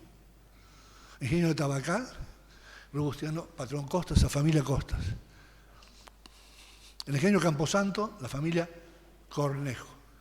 La familia Cornejo son radicales. La familia Robustiano, patrón Costas son conservadores. En 1930 hay un golpe. ¿Quién pierde el poder? La familia Cornejo. Los radicales quedan afuera. Cuando llega las elecciones del 46, ¿cómo se reordena el juego? La familia Cornejo crea el partido radical irigoyenista, ¿no? Y la familia Robustiano Patrón Costa va a crear el Partido Conservador. El debate electoral en Salta es entre la familia Cornejo radical y la familia Robustiano Patrón Costa conservador. Y así vamos a encontrar varios ejemplos provinciales en donde el peronismo se mimetiza con las fuerzas existentes, no se pueden montar. Usted tiene que buscar candidatos a diputados, candidatos a fiscales, candidatos a gobernadores. No se puede montar de la noche a la mañana. Se amasa, ¿no?, con la arcilla que está a mano. Por eso que el peronismo va a tener en el centro, ¿no?, un sesgo bastante monocolor, muy obrerista, pero en la periferia va a ser un partido muy policlasista. Y el peronismo va a vivir de esa heterogeneidad todo el tiempo, hasta hoy. ¿Puedo agregar algo? Sí. No, lo que puedo decir respecto de eso, me da el pie, es que obviamente cada uno eligió algo para explayarse en lo que considera decisivo, ¿no? Recogiendo el guante de la invitación de este ciclo. Obviamente hemos hablado, como decía, poco de política y más de... Ahora, en este tema del partido, otra de las cosas absolutamente decisivas, evidentemente, de las elecciones de 1946 fue la que pone en marcha la construcción del partido peronista. Y eso es otra cosa que evidentemente no estaba prevista, ni era evidente, ni por supuesto iba a suceder si ganaba la Unión Democrática. Es decir, que estuviéramos hoy con un partido que tiene todos los años, o movimiento, como sea, y eso fue un proceso trabajoso, de construcción lenta, y de mucha habilidad. Y yo quiero nada más mencionar, me parece importante, que en esta torrente de trabajos que hace como 20 años historiadores venimos escribiendo sobre el peronismo, hay una corriente dedicada a estudiar, se ha dedicado a estudiar ya, ¿no?, el tema de la construcción del partido. Y no solo el partido a nivel nacional, sino cómo se fueron formando, lo que mencionaba Juan Carlos, en cada provincia. Y en esta línea de investigación hay un trabajo clásico que quiero mencionar, una compilación que hicieron dos personas, no de Buenos Aires, Darío Macor y César Kach, que se llamó, un título muy lindo, La invención del peronismo en el interior del país, ¿no?, donde se plantea cómo es esto. Si en Buenos Aires es evidente, o si tenemos esta secuencia más o menos lógica, 17 de octubre, clases trabajadoras que vienen del conurbano, apoyan a la se forma, ¿cómo imaginar un peronismo en lugares donde no había ni trabajadores, ni industria, ni, ¿no?, es decir, el resto del país? Y qué fue el peronismo, cómo se arma ese peronismo de cero en esas provincias. Es un libro que ya tiene como 20 años, pero me parece importante mencionarlo por si alguien quiere meterse en esos temas. Sí, yo agregaría la influencia del Partido Conservador de la provincia de Buenos Aires, donde ver las imágenes de los actos del gobernador Fresco en los 30 es ver los actos peronistas de los 40. Eso es muy impresionante. Acá hay 3 preguntas que voy a resumir en una. La utilización por parte de la Secretaría de Trabajo y Previsión de los controles de precios, la persecución del agio y los delegados censistas, es decir, desde el Estado la, utilización de estos instrumentos de control, y que se completan con otra pregunta que tiene que ver que si esa cultura legal de los trabajadores se ha perpetuado o no, teniendo en cuenta los distintos episodios cuasi delincuenciales del sindicalismo hoy en algunos dirigentes, ¿no? Así que, ¿quién quiere? Sí. Me parece que las dos cosas pueden convivir, y creo que conviven. Es decir, si hay tendencias delincuenciales o no, no quiere decir que... Yo creo que ahí lo que registro en la investigación histórica, ¿no? Es que aparece como nunca antes en el discurso de los trabajadores el tema de la ley, y hay una apropiación de ese discurso y de esos usos de los aparatos estatales diseñados para tramitar, por ejemplo, los conflictos con los patronos. Entonces, yo creo que eso permanece intacto. No tendríamos, sino los sucesivos gobiernos hasta el día de hoy, incluido el actual, por supuesto, quejándose de los tribunales laborales y de la industria del juicio. Yo creo que eso permanece. Si después el señor sale del juzgado y rompe una vidriera, no quiere decir que no persista esa conciencia legal. Conciencia legal no quiere decir ser puro, quiere decir que usa ese instrumento y que lo tiene internalizado, la noción de ese derecho y su gimnasia frente a las instituciones, más allá de que practique otros deportes, digamos.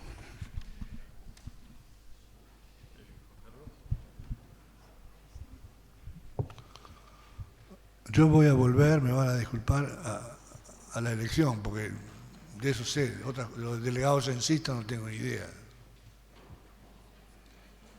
Recién se mencionó la creación del Partido Peronista.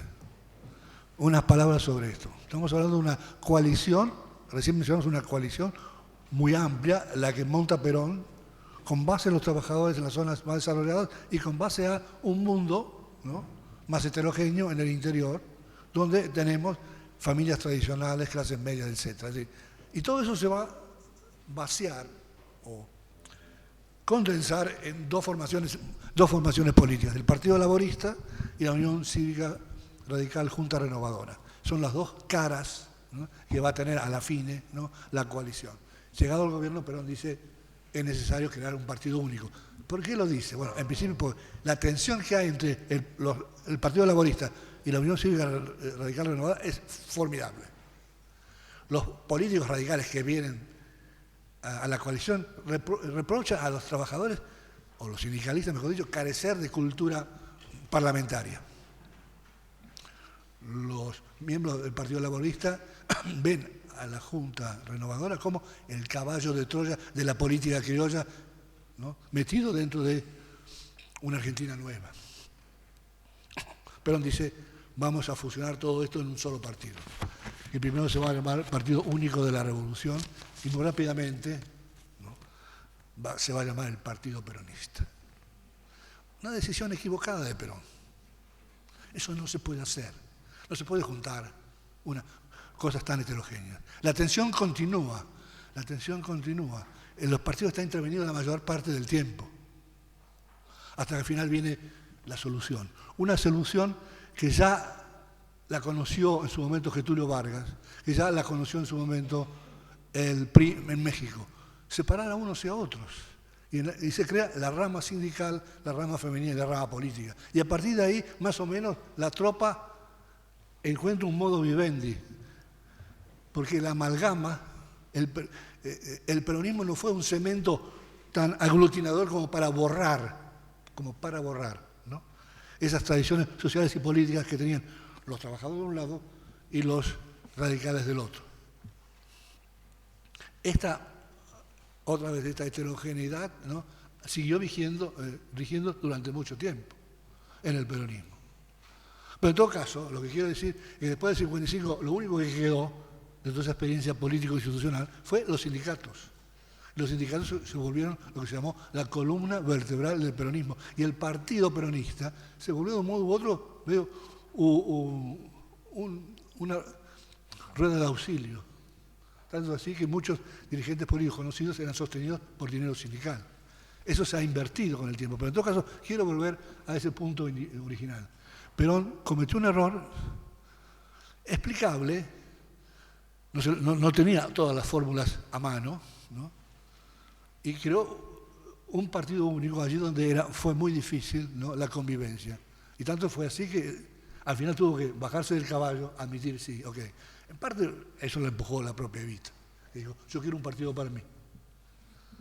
Y se creó la rama femenina. Perón siempre fue una persona que buscó acomodarse a las circunstancias. Eso.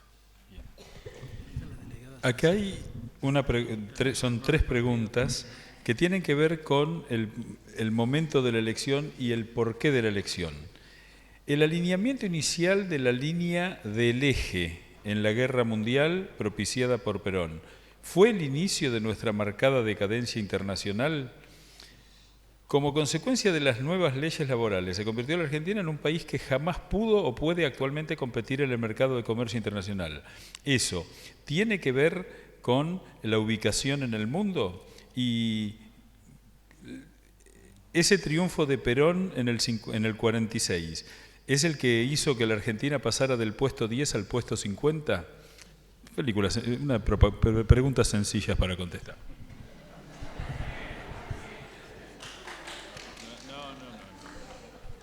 No, si aplaudimos las preguntas estamos liquidados. ¿No querés arrancar vos, Juan? No, yo voy a eludirlas esencialmente. Me voy a escudar en mi carácter de historiador.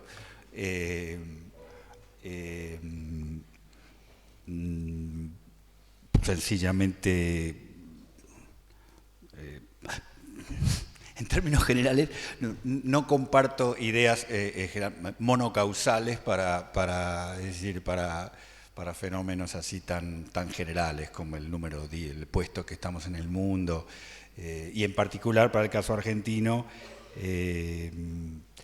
no sé, adjudicar como se hace en estos días de debate electoral con mucha frecuencia, al surgimiento del peronismo, o bueno, para hablar en el lenguaje de hoy, al ACB de Agustín P. Justo, toda la decadencia argentina, me parece un exceso, ¿no? No lo comparto, creo que es más complejo. Sí puedo decir lo que escuché de esa pregunta, que efectivamente el costo laboral argentino es muy alto, eso lo sé porque leo el diario, y que tiene mucha relación con el caso extremo que yo creo que sí representa Argentina, incluso en América Latina, respecto de la forma en que se han sostenido esos derechos laborales, que no es solo la fuerza de los sindicatos también, pero sí, como digo, en esta impronta que, entre otras cosas, se ha mantenido en la justicia del trabajo, porque se mantuvo, y este es otro misterio y otra tarea por delante para los historiadores, porque se mantuvo aún después de que los jueces dejaron de ser literalmente peronistas, porque la Revolución Libertadora, en algunos distritos, por ejemplo en el fuero laboral de la capital federal de la provincia de Buenos Aires, arrasó, los despidió a todos, los cambió a todos. Quiero decir que ya no eran más peronistas, literalmente. Y sin embargo, ese espíritu, ¿cómo decirlo?, pro-obrerista se mantuvo, como sabemos, hasta el día de hoy. Así que hay algo más ahí, es como un sello de agua que quedó. Y sí, y efectivamente sí, yo creo que es parte de las razones por las cuales el costo laboral argentino es también hoy más alto que en otras partes, ¿no? Juan Carlos.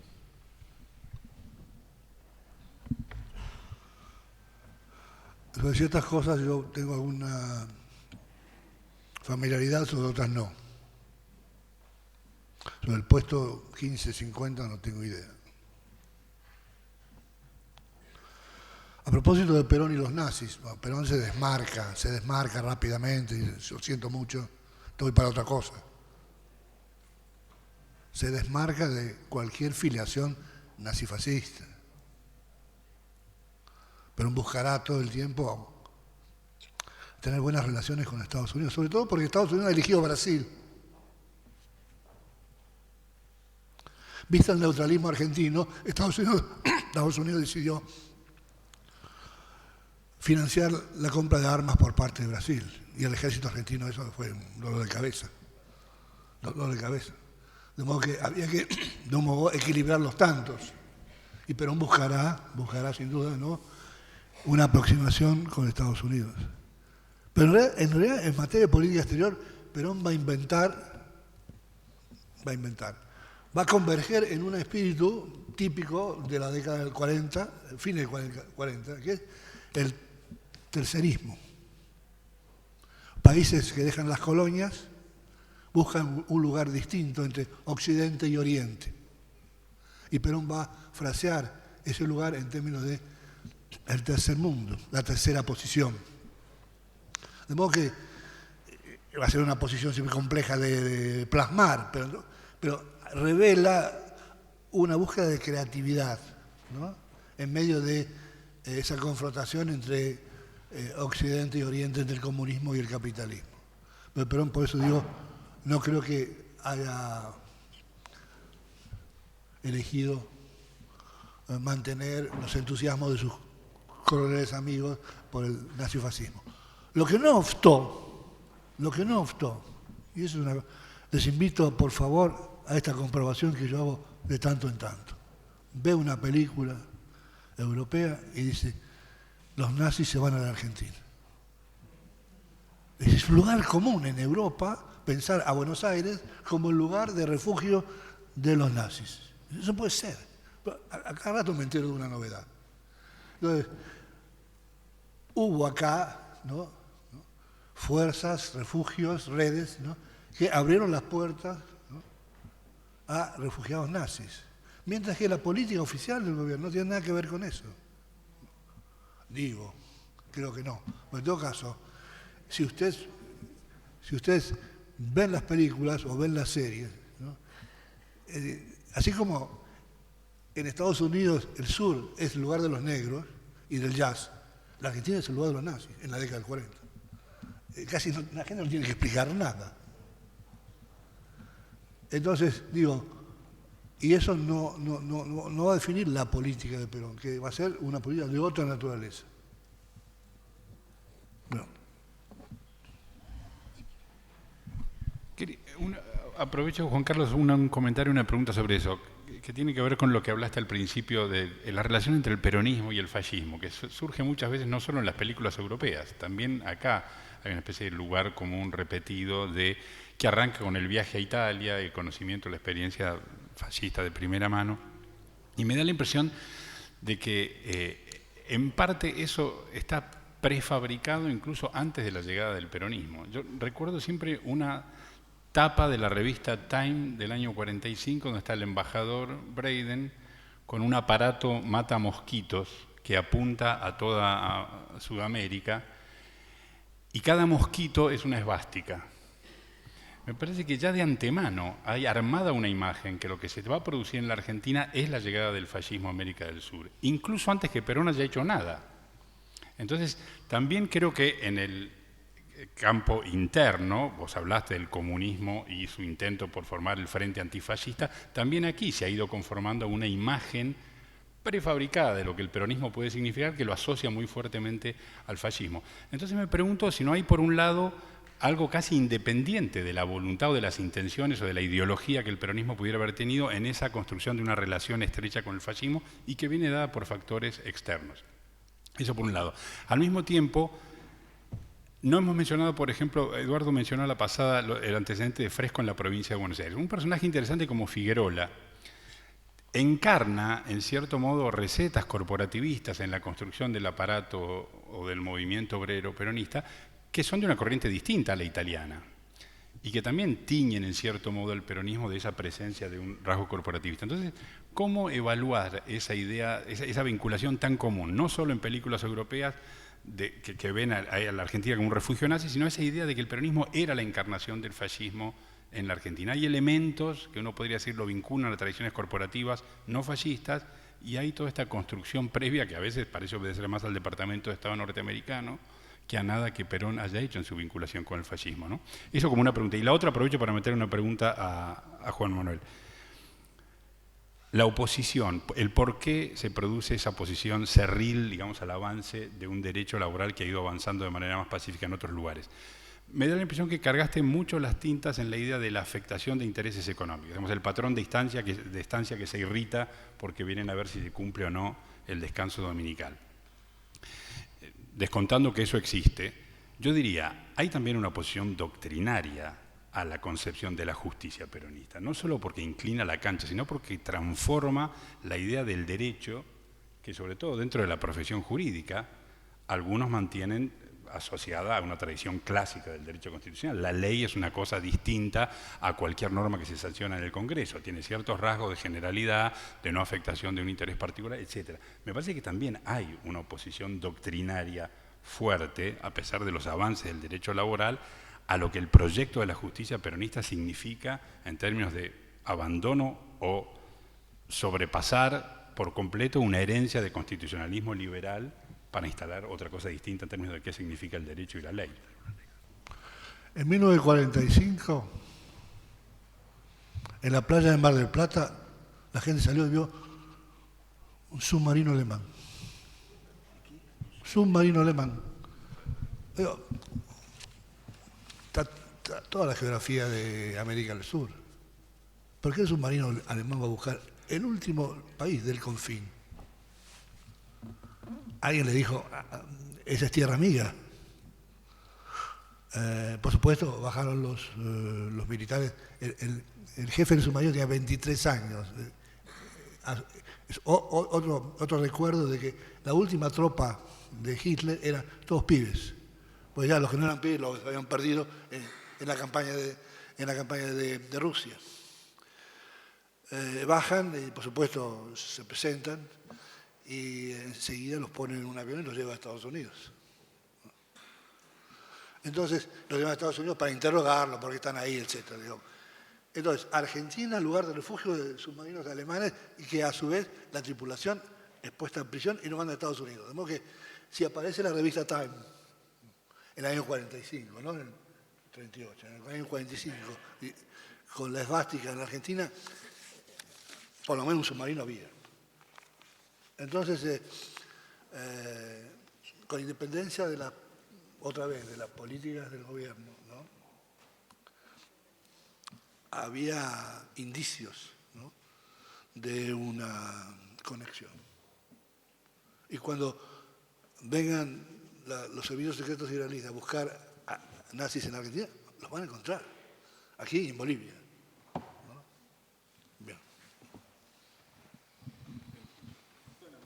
Brevemente, yo no quise aburrirlos con esa parte del proceso, pero efectivamente la única gente indignada o enojada o molesta con la legislación laboral, los nuevos tribunales, no eran, digamos, los empresarios y los terratenientes, y también había, digámoslo así, el derecho laboral, el derecho social, en todas partes del mundo, no se dio sin pelea dentro primero del mundo jurídico, eso es exactamente así, y aquí fue una pelea quizás más encarnizada, es decir, no por nada un país con larga tradición y temprana tradición de derecho de imponer algunas leyes laborales, fue uno de los últimos, ya digo, en América Latina incluso, de crear estos tribunales laborales o de tener su constitución social, ¿no? El constitucionalismo social es un fenómeno que nace,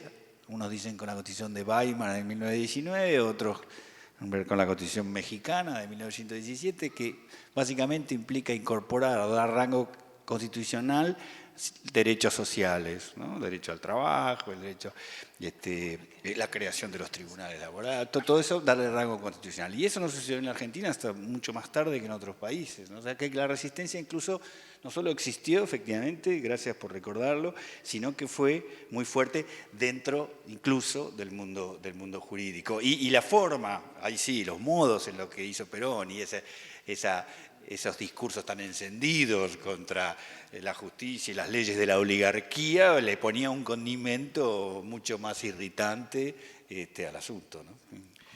Bueno, concluyendo este magnífico momento de debate, resumimos de la siguiente manera. Juan Carlos Torre comenzó marcando cómo se cambia el escenario político en 1942 y 43 con la muerte del presidente Ortiz, de Marcelo Torcuato de Alvear y de Agustín Pedro Justo, lo que enfrentaba a los radicales a un desafío importante porque la visión del presidente Castillo de tolerancia al fraude hacía casi inevitable la presidencia de Robustiano Patrón Costas, que era el candidato conservador, un hombre salteño. En ese tiempo se forma la Unión Democrática. Es muy interesante el detalle de marcar que la Unión Democrática es anterior al golpe del 43, formada por Justo para concitar el voto de los aliadófilos, podríamos llamar así. La sociedad estaba muy partida entre los defensores del eje y de los aliados. Formaban parte de la Unión Democrática el Partido Socialista, la Unión Cívica Radical y el Partido Demócrata Progresista, y queda claro que cuando se quieren incorporar los conservadores, los radicales no los dejan confirmar, lo cual en la elección es muy importante porque quedan los conservadores boyando y muchos de ellos se amparan en el Partido Laborista para tener un anclaje, ¿no? Algo que uno podría ver bastante parecido hoy, donde muchos miran su territorio y no tanto las ideas superiores. Perón va concentrando durante el golpe del 43 todos los cargos muy importantes, es vicepresidente, es ministro de Guerra y es secretario de Trabajo y Previsión, en un tiempo en el que ya los obreros industriales forman 1 millón de obreros, es decir, una masa importante que a veces se desconoce en el conocimiento histórico como que no había industria previamente a la llegada de Perón al poder. El fin de la guerra, Perón pragmáticamente rompe con el eje y se produce una suerte de normalización de la sociedad en los últimos tiempos del golpe debido a la capacidad movilizadora de la oposición que realiza varias marchas. Después eso confluye en una coalición peronista, las elecciones del 46, y ahí es interesante ver que de los 10 gobernadores, de los 14 gobernadores peronistas elegidos, 10 son radicales, que de los 15 de los 30 senadores son también radicales, en una elección muy pareja de 53,75 contra 46,25 de la Unión Democrática, y que sin duda tiene que ver con esa partición de los partidos tradicionales que eran en ese momento fundamentalmente el radicalismo y el conservadurismo. Juan Manuel Palacio, que avanza sobre la condición decisiva de la elección, donde el peronismo y la Unión Democrática tienen que enfrentarse con una perspectiva de hacer cosas relativamente parecidas, pero fundamentalmente con lo que cuenta el peronismo es con una organización sindical que les adicta y un apoyo estatal que les facilita las cuestiones. Ahí ya se va dando una cuestión de que hay un contexto anterior favorable a las leyes laborales, aunque no aplicado, y un contexto exterior muy favorable a las leyes laborales, por lo que la secuencia de leyes laborales del peronismo y su aplicación a través de los instrumentos que el Estado crea para eso son verdaderamente significativas. Aparecen dos cuestiones, una el impacto en el mundo empresario y otra es en el mundo federal, es decir, la centralización del Estado Nacional en la defensa del ejercicio de los derechos laborales, de alguna manera pone al Estado Nacional en todo el territorio, dejando de lado a la, digamos, a la estructura federal del Estado.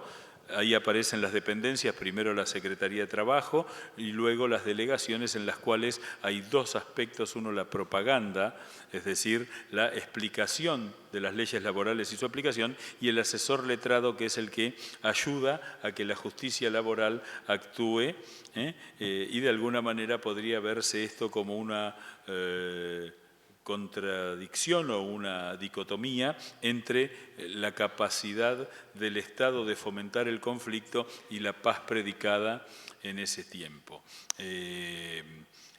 Cerrando en las dos participaciones, en 1955 Perón admite que para aumentar los beneficios sociales fue necesario limitar las libertades públicas. Entonces ahí propone Torre que el autoritarismo actúa como un contaminador de la circunstancia en el discurso posterior, y la idea de que la Argentina transita en un corsi e recorsi, transitamos por caminos parecidos. En el caso de Palacio, su ironía digamos, permanente sobre el tema del ejercicio contrafáctico, es decir, ¿qué hubiera pasado si no hubiera sido? Ejercicio que los argentinos hacemos cotidianamente. El otro día me encontré con alguien que me decía si lo podíamos ubicar a Lavalle para avisarle en qué lío nos íbamos a meter si lo fusilaba Dorrego, ¿no?